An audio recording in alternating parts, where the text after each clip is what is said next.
by Hameed Noor Mohamed, Managing Director of Alpen Capital. He'll reveal the key findings, growth drivers, and what's next for the region's retail sector. Moreover, outlining the challenges faced by the dynamic segment of this report. Also profiling some of the renowned retail companies in the region. Sir, the floor is yours.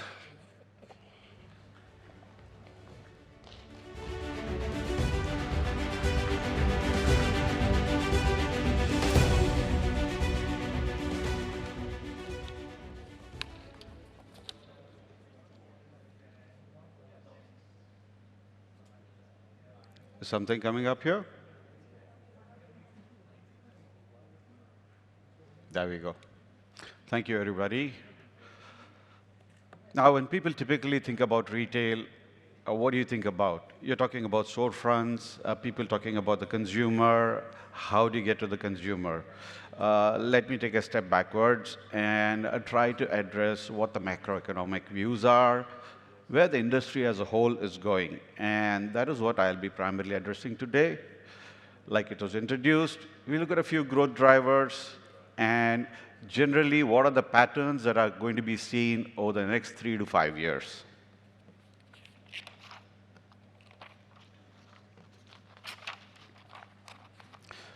It's a big industry, retail.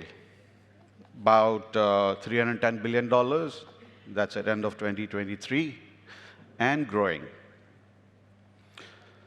Now, we all came out of COVID, and there has been resilience post-COVID, primarily due to, I would say, population growth, people coming in, and obviously the development of new ways of distribution, like has been talked previously by Steve, where Al-Shaya went from no online presence to online presence.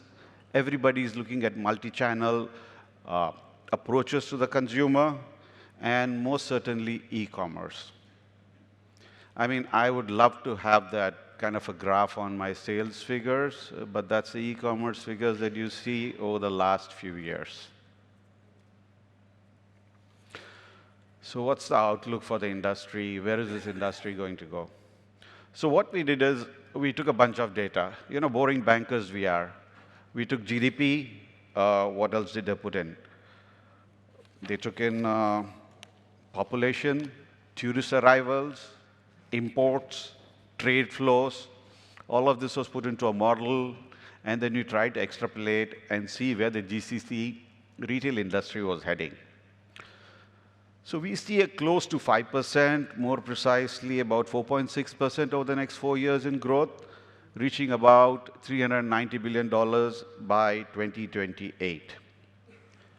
Now, people keep talking about population growth, and I think most of us are here from the UAE.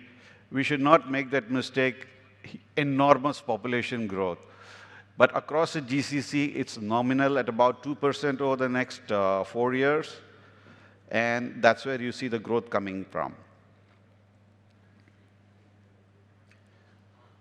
Big one is luxury goods. It is something that is really of the future in terms of growth potential. You would see that luxury goods are going to be taking the cream, along with a little bit of duty-free sales that are also going to be increasing up to $5 billion in 2028. And all of this is being fueled, I would say, by tourist inflows and the moderate population increases that you're seeing. Talking about the countries, what's the problem? We can't see your lovely face. Oh, thank you so much. Now we can appreciate it. Brilliant.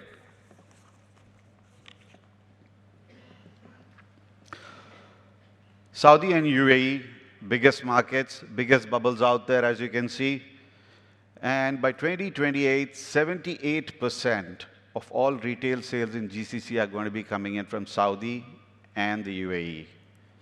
Saudi, obviously, a lot of liberalization, tourist inflows, lots of business going there.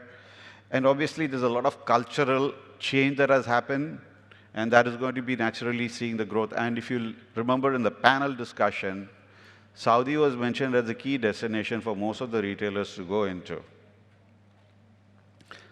The UAE is going to have the highest growth of all the GCC economies, expected to grow at about 5.4% over the next 4 years, fueled by growing expat population, people coming in, and 100% a big contributor is the tourist inflows. I see people taking photographs out here of this presentation or whatever it is there. There are tents out there on your desks. You can scan the QR code and you will have the full report out there for you to use. Thank you, ma'am.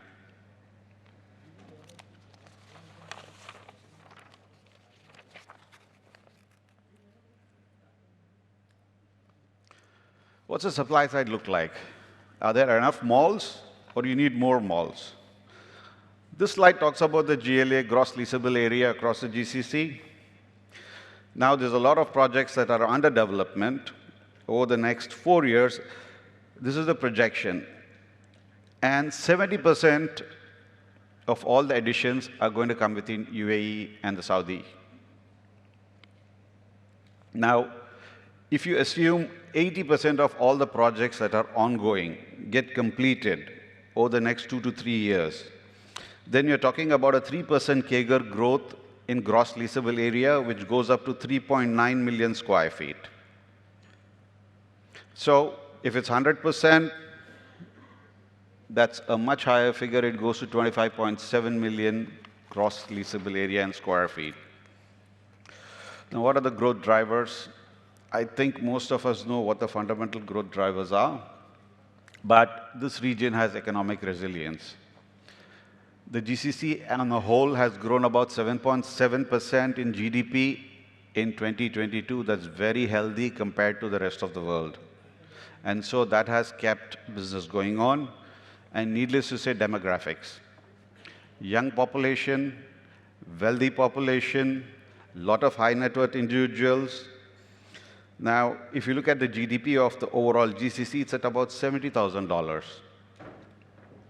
And with about 50% expatriates out across the GCC and a huge transient population, you expect retail to grow at that 5.4% that I talked about earlier.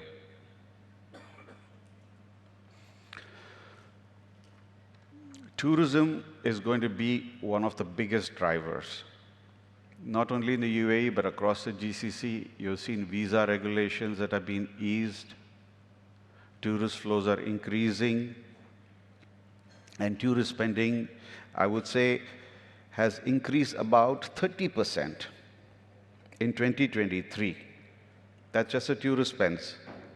It went to about $202 billion in 2023. But again, Saudi and UAE take the lion's share. They got about 80% of all tourist spending within this region. We all talked about e-commerce. Everybody is talking about e-commerce. You saw that graph earlier, which is going up there. Young population, tech-savvy population, and one of the highest smartphone penetrations in the globe.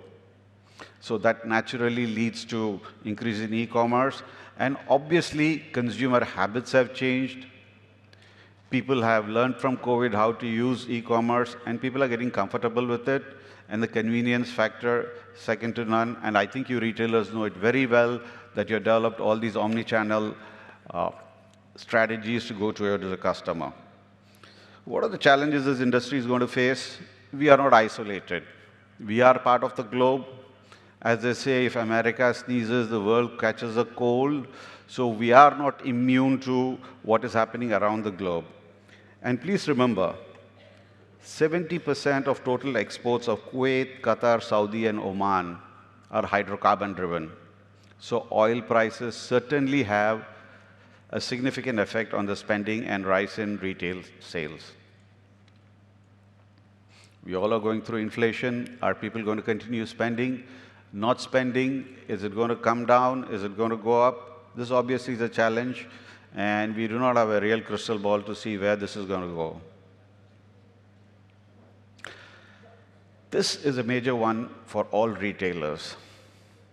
You are seeing pure play e-commerce platforms coming up, dark stores coming up, and omni-channel presence across the board. And this has caused intense margin pressures on all the existing retailers. And this challenge will be increasing as you keep going along. And price differential and luxury bands. This region has built itself on tourists, huge tourist inflows. But when the tourists come, the wealthy ones, do they pick up that handbag in Dubai, or they say, no, I will go and pick it up in London? The price differential of luxury goods is much higher in this part of the world, and that is a challenge because people would prefer, I mean, I'm really talking about the expensive ones. If they have a choice between purchasing in Singapore, Dubai, or in Europe, and the price differential is about 30%, people would choose it if they have the choice.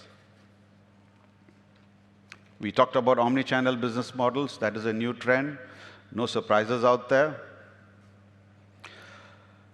Again, we talked about AI earlier, and that is a key trend that's going to be coming up. AI, big data, how do you address the consumers, phygital stores, all of these are the new trends that you'd be seeing. And certainly, I think our purchasing habits will also change as the stores and the retailers put together new channels for us to look forward to. This is a new trend. It's been around for, I'd say, over the past few years. Plenty of BNPL players across the region, Saudi Arabia, here, everybody competing for, as you call, till space to put your tent out there, buy now, pay later, and plenty of players. And the trend that you're going to see is you're going to see consolidation. You can't have too many BNPL guys. You'd see a few giants emerging and swallowing up some of the smaller ones, and you're going to see consolidation out there in the BNPL industry. And certainly everybody wants to be healthy. This region probably has the highest diabetes as a percentage of population around the globe. People are looking for organic foods. People are looking for healthy foods. And they may make choices regarding this, especially in the groceries and other food items. You will going to see more and more of, I would say, dedicated health concept stores. In addition, you would see more and more of it in the retail stores. Now, what are the key takeaways? GCC retail industry is a key pillar. You're talking about a $300 billion industry over the next couple of years. It's experiencing a lot of positive developments, and best wishes to all the retailers to keep selling. Thank you very much, everybody, for giving me the time. Just to remind you, you got those 10 cards out there. If you want the full report with all the data, all the statistics, it's available for you. Thank you very much.